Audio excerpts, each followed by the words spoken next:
एक छोटे से गांव में मीनू नाम का एक लड़का रहता था। वह बहुत मेहनती था, लेकिन थोड़ा उलझा हुआ भी। एक दिन वह अपनी नानी के कमरे में सफाई कर रहा था कि एक पुरानी धूल भरी झाड़ू मिली। जैसे ही उसने झाड़ू को हाथ लगाया, वह बोलने लगी, ब्रूम, मैं हूं जादुई झाड़ू। अगर तुम मेरे 3 सवालों का जवाब दो तो मैं तुम्हें ले जाऊंगी एक हैरत अंगीज महम पर। मीनू हैरान मगर परजोश हो गया। पहला सवाल, सबसे चालाक जानो कौन है? उसी क्षण मिनी बिल्ली अंदर आई और बोली, मिनी, जाहिर है बिल्ली, हम बिल्लियां हमेशा अपने पैरों पर गिरती हैं। ब्रूम हंसी और आगे का सवाल किया। दूसरा सवाल, सबसे शरारती कौन होता है? खिड़की से एक बंदर छलांग मारकर आया। वह था चिंटू।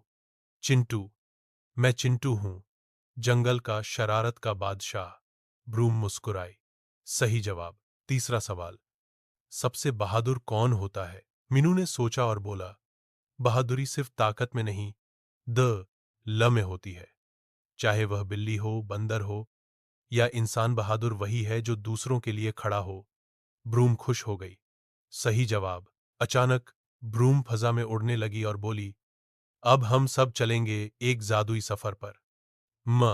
यिनो, मिनी और चिंटू झाड़ू पर सवार होकर आसमान की ओर उड़ गए। रास्ते में वे विभिन्न जादुई जगहों पर गए।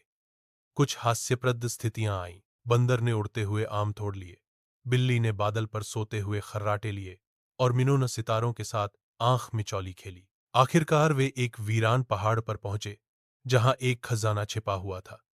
लेकिन खजाने के दरवाजे पर लिखा था, यह खजाना केवल उनके लिए है जो दोस्ती, बुद्धिमत्ता और बहादुरी को एक साथ लेकर आए। तीनों दोस्तों ने एक साथ दरवाजा खोला। खजाने में सोना, जवाहरात नहीं, बल्कि एक और जादुई चीज थी, एक किताब। इस किताब में थी दुनिया की सबसे बड़ी ताकत, ज्ञान। ब्रोम बोली, यही है असली खजाना। ज्ञान, दोस्ती और रोमांच ही जीवन का जादू है।